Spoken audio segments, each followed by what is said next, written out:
Okay, so for now, we took a look at a couple of tools used for information gathering, but what happens if some of the tools stop working? Or if they get outdated? What are we going to do?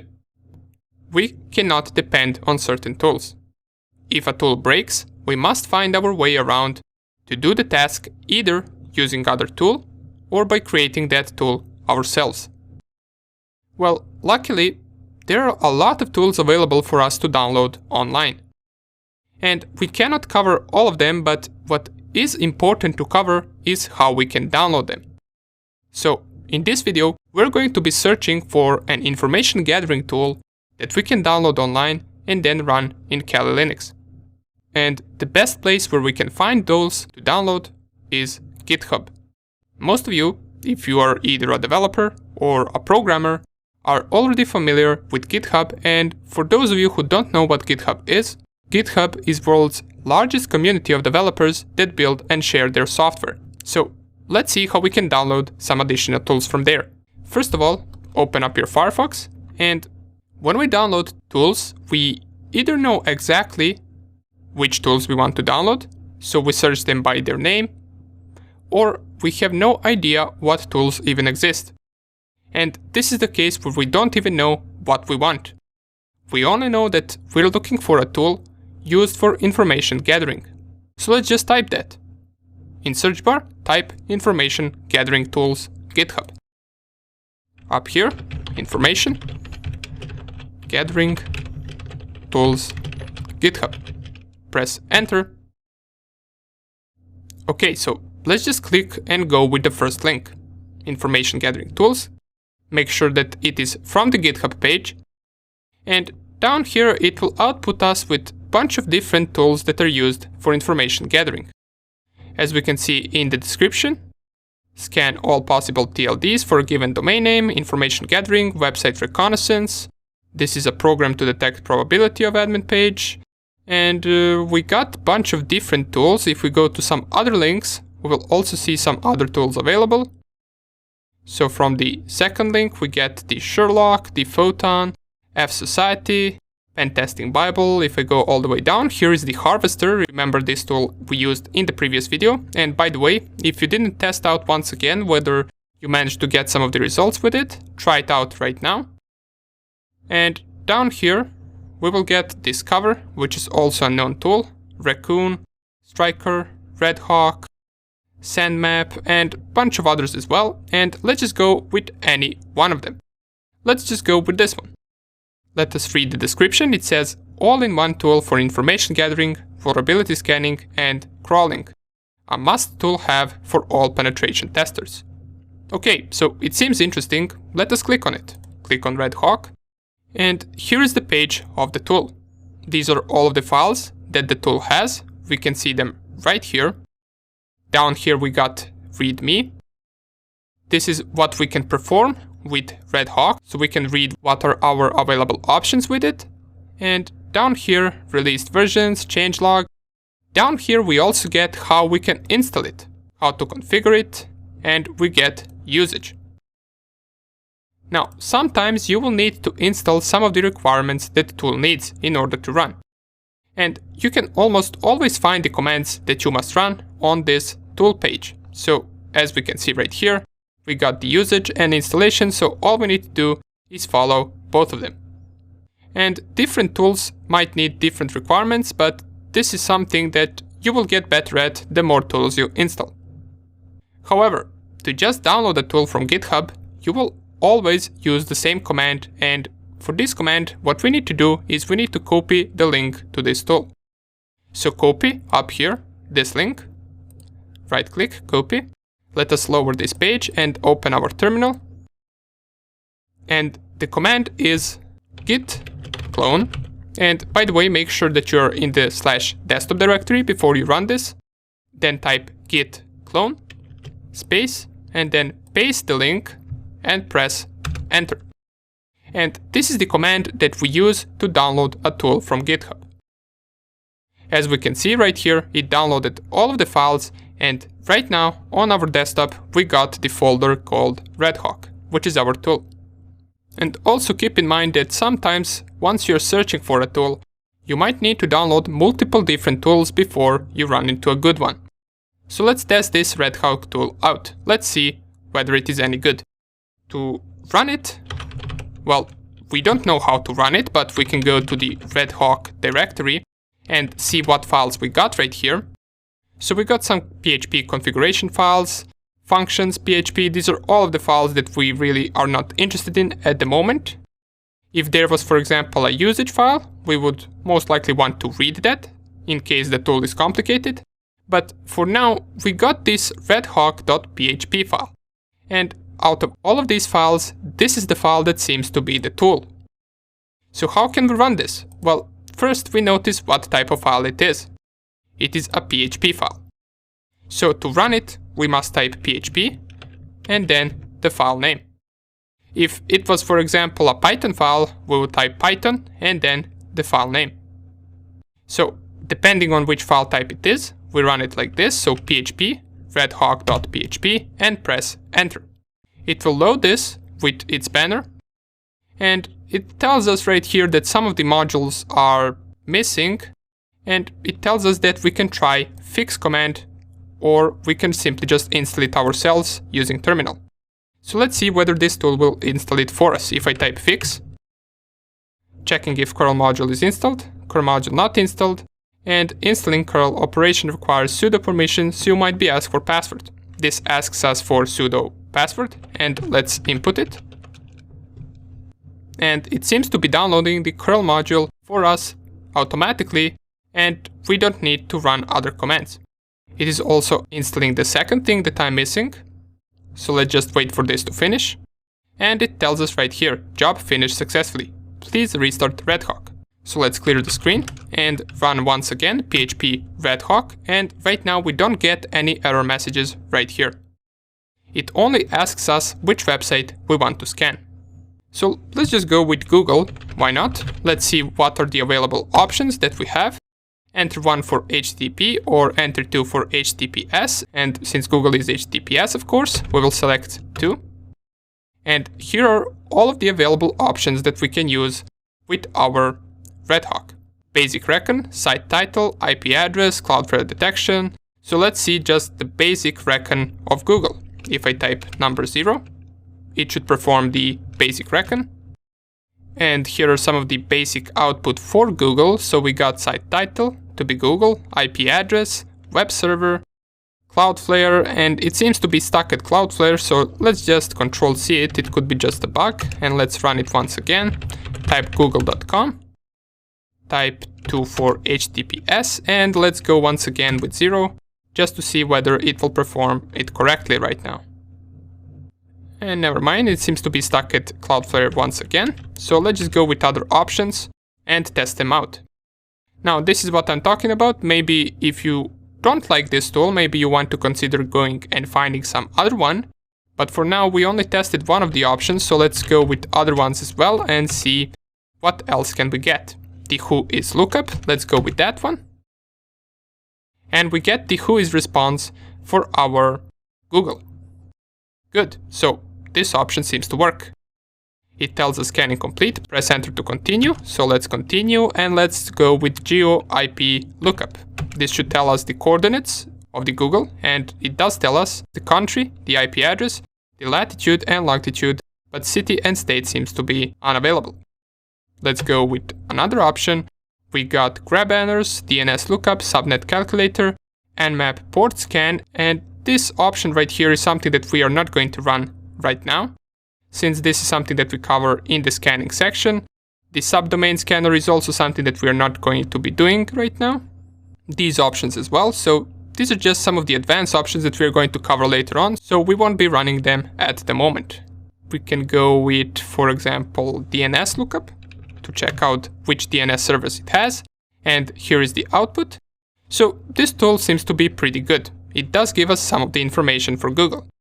Now of course there are other options that we didn't run and that I would advise you not to run, since some of them can be considered advanced scanning methods.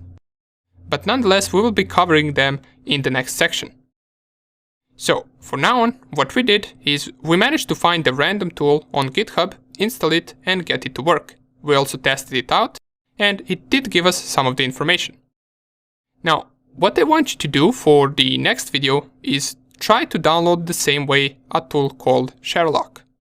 It is also a tool from GitHub. We saw it up here. If I go one step back to this page, the first tool that we saw was, I believe, called Sherlock. Try to download this tool. It is a tool that is used to discover different accounts on different platforms based on the usernames that you specify. Try it out and we will see how to download it and run it in the next video. Have you managed to download the Sherlock tool? If you did, congrats. If not, let's see how we can get it and what we can do with it. So if you haven't already, open up your Firefox and type Sherlock GitHub. The first link should be the original link of the tool that should lead you to this GitHub page. Once you're on the Sherlock page, you should see all of the files that belong to this tool. Down here, we will see the installation, so how we can install the tool. And right here, we will also see the usage. But before we check out the usage of the tool, let us go and download Sherlock first. So we already know how we can do that. Just copy the link to this tool, open up your terminal, and type git clone, and then paste the link of the tool. Press enter, and this should automatically download the tool for us. We can see this tool is a lot larger than the Red Hawk since it took a little bit more time to download.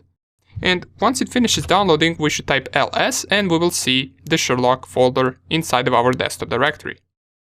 Let us navigate to that folder. And if I type ls in it, we should see all of these files that we saw on this page right here. Good. Let us close this. We are not going to be checking anything on this page anymore. And outside of all of these files, we want to go to this Sherlock folder. So if I go cd Sherlock and type ls right here, here is the tool. It is a Python tool, and we know that this is the tool since it is named sherlock.py. All these other Python files are simply just the additional files for this tool that is probably getting imported inside of this. So to run this, we can type the command python3 and then Sherlock. No module named to request. So this could either mean one of two things. This tool is supposed to be ran with Python 2, or this module does not exist for Python 3. And if you get an error that some module doesn't exist, what you want to do is you want to type pip3 install and then the name of the module. So I can just copy this, copy selection, and paste it right here. Let's see whether we can download this module. And it seems that the requirement has already been satisfied, so it could be that we're missing this module for Python 2. Let's try first to run it once again, after running this command. So this command actually did something. As it says, it performed building of wheels for collected packages, and it managed to resolve our problem. So now we can run the tool. It does give us an error right here, but this is just a syntax error that tells us that some arguments are required, such as usernames. So let me just clear the screen and type python3 sherlock.py once again. And here are all of the available options that we can use with Sherlock. But the basic usage of this tool is specifying python3 sherlock.py, and then after it comes a username. What this tool will do with that username is it is going to search through a bunch of different platforms for the same username. So if you, for example, had a username that you discovered for some domain or for some company, and you wanted to discover whether that person has some other accounts with the same username, you can throw it in this tool and it will find you all of the other accounts that have that same username.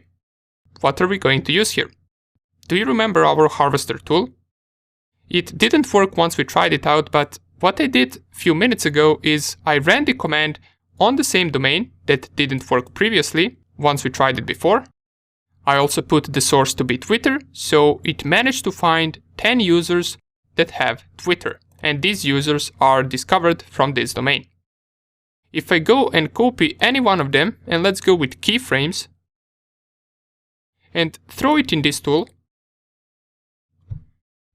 I should be able to discover other accounts that have this same username. So here we already got this one. And by the way, this is not really a unique username, so it might be that this account, for example, doesn't belong to the same person.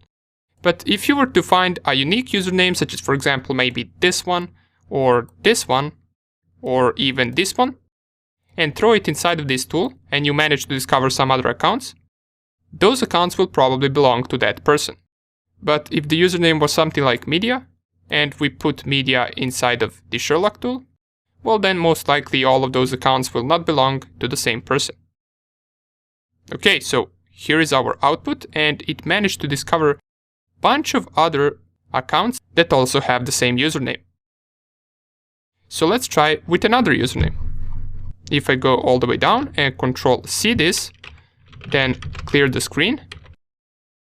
And let's pick, for example, this username. Copy it. And I throw it inside of this tool once again. Let us see whether we manage to find another platform that has this same account. So it seems that most of them are giving us not found. Let's wait for final results. And here they are. So we already get the output for Wikipedia. We got our username that we discovered from the Twitter profile. If I go all the way up, let's see whether we manage to find something else. And it seems that all of the others have not found. And here is also a Catch Me profile with the same username. So that is another result that we managed to gather. Okay, great. So that would basically be it for this tool. Now, another thing that this tool does is it also saves our results in a file. So if I go and Control-C this, clear the screen, and type ls. Oh, never mind, it seems that it didn't save it. Maybe if we specified an option for it to save, let us run the help menu. No such file or directory. Yeah, that's because we are in a wrong folder. So let me go to the Sherlock folder and run the Python 3 sherlock.py --help. And yeah, we actually probably had to run this output command, and after the output we specify the file name, and the output of the result will be saved to this file. So it doesn't save it by default. And you can also check out other options as well, but the purpose of this and previous video was to figure out how we can download additional tools. You might never use this tool again, or you might use it every time. It depends on which type of penetration tests you perform and what kind of strategy you plan for your attacks. But it is always good to have a bunch of different tools and options that you can use. Now that we know how we can download tools from GitHub, every time a certain tool breaks, or you don't get the desired result with some tool, you can go to GitHub and try to find a similar tool that will give you better results. Okay, good. So, in the next video, I will give you a bonus tool that I created in Python 3 that will be able to gather much more emails than the already built-in tools in Cal Linux. Welcome back. And in this bonus video, we're going to be covering the tool that I created in Python 3 that is used to gather emails. Now, even though later in the course we will be coding some of our own Python tools, this is one that we will not code, so we will just see how it works. I will explain how it works, of course, and we're going to see how many emails it can gather. So, this is the tool right here, called Email Scraper, and you will have this to download in the resources of this lecture. But let me show you how you can transfer it on the Cal Linux desktop. If you go up here on the devices, and you go on drag and drop and click on bidirectional, then anything that you have on your desktop, since I had the program right here, if you go and drag it to your Cal Linux machine, it will get moved onto your Cal Linux desktop. As you can see right here, this folder already contains this file, since I already have it on my desktop, so I will just skip this. But you, after setting this to bidirectional, can transfer any file from your host desktop to your Cal Linux desktop. Okay, good. Now that we know how we can transfer it, let us see what this tool is and how we can run it. So just to check out the code of this tool real quick, let us double click on it and let me enlarge all of this. And what this tool essentially does is it asks us for the URL, and we provide it with the URL of a certain domain name. then what this tool does is it tries to extract all of the emails that are in the HTML page of the URL that you specified. But what it also does is it tries to crawl within other URLs that are found inside of that page. For example, this count variable right here, that is equal to 100, means that we will be searching for emails in 100 different links. So you specify the main URL, then it goes through that URL, it extracts all of the emails, but it also extracts all of the other URLs that are leading to different pages. Then it goes to those different pages and performs the same thing. It tries to find the emails, and it also finds more URLs. And it does that until it reaches 100 URLs. This is a number that you can change if you want to, so you can set this to be lower or higher depending on how much results you want to find. Down here we can see that it is finding those emails using regex. So this is the pattern that we are searching for, and don't worry if you don't understand any of this. Regex is just a way for us to find certain patterns in a lot of text. So for example, this is a pattern that will allow us to find emails in the HTML code of the page. And then we, at the end of this, print all of the emails that we found. So that is the basic principle behind this tool. Let us see how it runs and whether we manage to find more emails than we did with hunter.io and the harvester.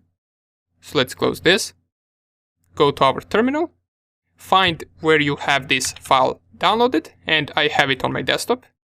And to just run it, we can type python3 and then the name of the file. It will tell us enter target URL to scan, and here I'm going to specify the full URL to the same domain name that we used for the harvester and hunter.io, just so we can compare how many results we get with this tool and how many results we got with hunter.io and the harvester. So if I type the domain name and press here enter, this will go and process 100 links. And depending on whether you change that number, it might be higher or lower. And at the end of processing these links, it will print out all of the emails that it managed to find.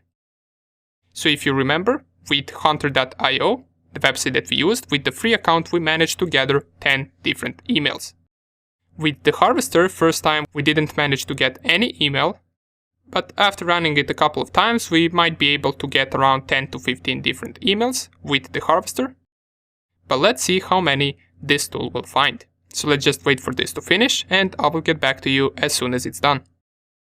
Okay, so the tool has finished scanning and here are all of the emails that we managed to find. You can see there is at least 100 or 150 of them, and they all belong to the same domain.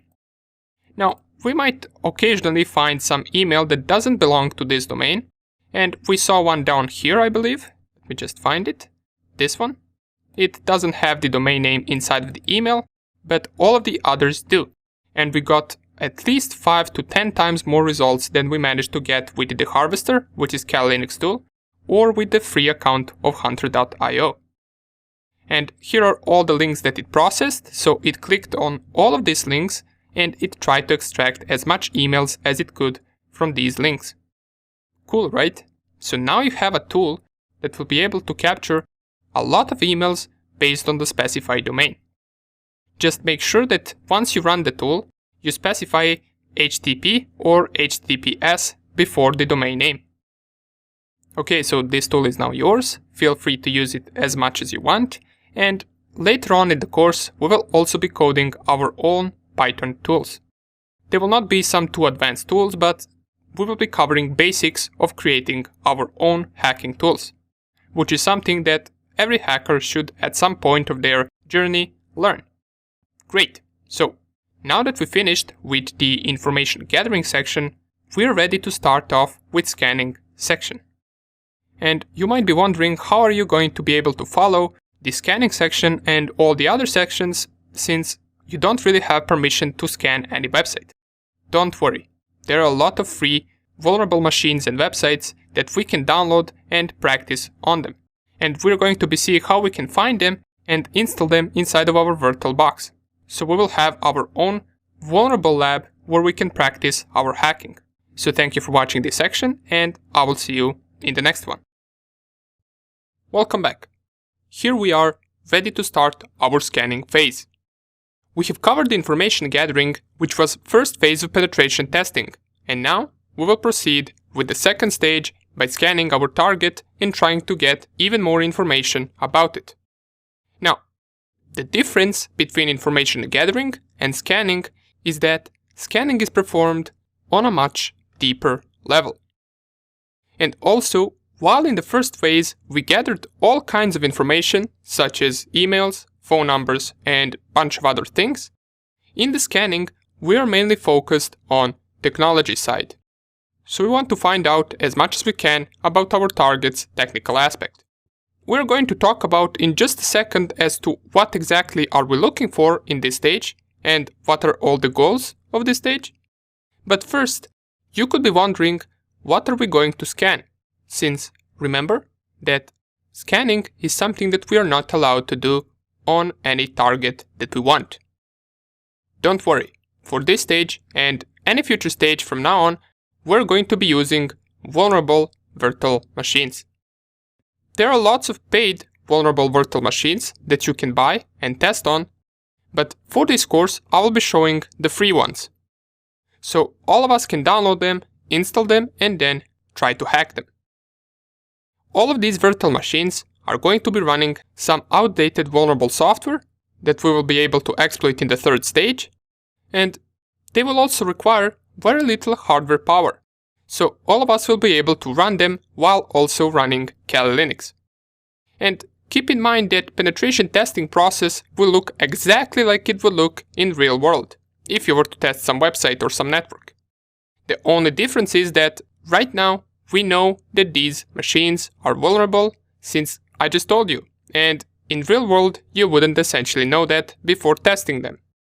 However, just knowing they are vulnerable doesn't really help us, as we need to figure out in what way are they vulnerable and how can we take advantage of that. Scanning will help us with this. We will be using our Kali Linux machine to scan these machines. And by scanning these machines, what I really mean is we're going to directly exchange packets with our target, and once that target sends packets back to us, hopefully it will discover something about the target machine that we will find useful. And what we will be sending to the target are TCP and UDP packets. TCP and UDP are just protocols that are used for sending bits of data, also known as packets. And we will discuss them in a little more detail in the next video. For now, just think of them as different communication protocols that will allow us to get information from our target. I keep talking about information and scanning and all of that without actually explaining what do I mean by scanning and getting information. What are the goals of this? What are we looking for exactly? Well, we're looking for open ports. And I don't mean USB ports or some physical ports, I mean we're looking for virtual open ports that every machine has, and it uses them to host their software and communicate with other machines over internet. For example, you watching this over internet on a website means that the machine that's hosting this website has port 80 open. Why port 80? Well, port 80 is used to host a web server. It is used for HTTP, and it's also known as HTTP port. So every time you visit a website, you are essentially making a connection to that machine hosting that website on port 80 or on port 443, since port 80 is used for HTTP and port 443 is used for HTTPS. And HTTPS is just a secure version of HTTP. These are the two most usual ports that target that you're scanning externally will have open. And by externally scanning, I mean that you're scanning it while not being in the same network as the target. An example would be you scanning some website from your home. And a port that could sometimes be open if you're scanning internally, which means either scanning machines on your network or you're performing network penetration testing inside of some company, you could, for example, find port 21 to be open. This is an FTP port and it's used for file transferring. FTP stands for File Transfer Protocol. these are just two of the ports, and there are a lot of them. You could, for example, have port 22 open, which is SSH port, or secure shell port. It is used to log into the target machine and execute commands on it remotely.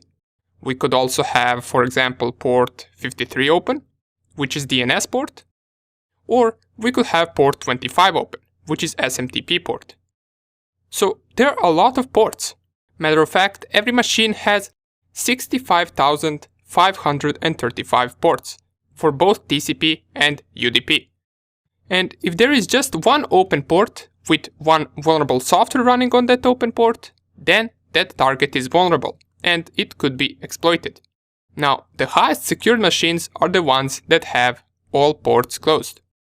These are usually your home devices, such as laptops or computers that you use just for browsing online or playing video games or something. They don't need to be hosting any software since they are not a server that someone will connect to for a certain service. They're just home devices that you use. But websites, for example, must have port 80 or port 443 open since they are hosting a web page there. Also in companies, their machines could have some port open. Maybe they use that port on all their machines within that company to internally transfer files between different machines. It could be anything basically. Now, the problem occurs if that software they use on their open ports is outdated and has a vulnerability. Then our job as a hacker is to scan that machine for open ports and exploit that machine through that vulnerable software running on that open port. But the goal for now in the scanning section is only to scan the target for the open ports. Then we want to discover what software are they running on those open ports. And we want to go as deep as discovering what version of software is on that open port. Are you ready? We're going to be covering a lot in this section, and in this section we will cover one of the most important tools that a hacker must master. That tool is called Nmap. Let's dive into scanning. Welcome back. Before we proceed with scanning, I just want to give a basic overview of TCP and UDP protocol for anyone that is encountering it for the first time. We already mentioned what TCP and UDP are. They are two different protocols used for sending bits of data, or also known as packets. TCP and UDP are not the only protocols that are out there, however, they are the most widely used ones. Let's talk about TCP first. So TCP stands for Transmission Control Protocol, and it is the most commonly used protocol on the internet. When you load a web page, your computer is sending TCP packets to the web server address, asking it to send the web page to you. Then the web server responds by sending a stream of TCP packets, which your web browser stitches together to form the web page that you see. The same happens once you, for example, click on a link or sign in or post a comment. Your web browser sends TCP packets to the web server, and the server sends TCP packets back. However, TCP is not a one-way communication. The remote system sends packets back to acknowledge that it received your packets. So TCP is based on three-way handshake. And as the name says, three-way handshake is consisted out of 3 steps. First one is SYN. In this step, the client wants to establish a connection with the server, so it sends a segment with SYN, and what SYN stands for is Synchronize Sequence Number, which informs server that client wants to start communication and with what sequence number it starts the segments with. After the SYN step comes the SYN-ACK, which is the second step, and in this step, the server responds to the client request with SYN-ACK signal bits set. ACK signifies the responsive segment it received, and SYN is the same from the first step. It signifies with what sequence number it is going to start these segments with. In the third and final step, which is just ACK, in this step the client acknowledges the responsive server and they both establish a reliable connection with which they will start the actual data transfer. This is just an example of TCP communication establishing between a client and a server. Once the data transfer starts, TCP guarantees the receiver will get the packets in order by numbering them. Then the server sends messages back to the sender saying it received the messages or packets. If the sender does not get the correct response, it will resend the packets to ensure the server got the packets. All of those packets are also checked for errors. So TCP is all about reliability. Packets sent with TCP are tracked so no data is lost or corrupted in transit. That's why once you download a file, for example over the internet, your file is working once you run it on your machine, because it is being transferred with TCP, so all of the packets will reach their destination without any errors. UDP, on the other hand, stands for User Datagram Protocol. A datagram is the same thing as a packet of information, and UDP protocol works similarly to TCP, but it throws all the error checking stuff out. That's why UDP is much faster. It is used when speed is desirable and error correction is not necessary. For example, UDP is frequently used for live broadcasts and online games. That's why UDP doesn't really care whether packets received its destination, and it will not resend a packet if it didn't reach the other part. It will just continue sending other packets. You cannot ask for those missing packets again with UDP, and these are just the basics behind two most known protocols for communication. Even though many of you probably knew this already, it is good to have a refresher since we're going to need this knowledge once performing scanning. See you in the next video.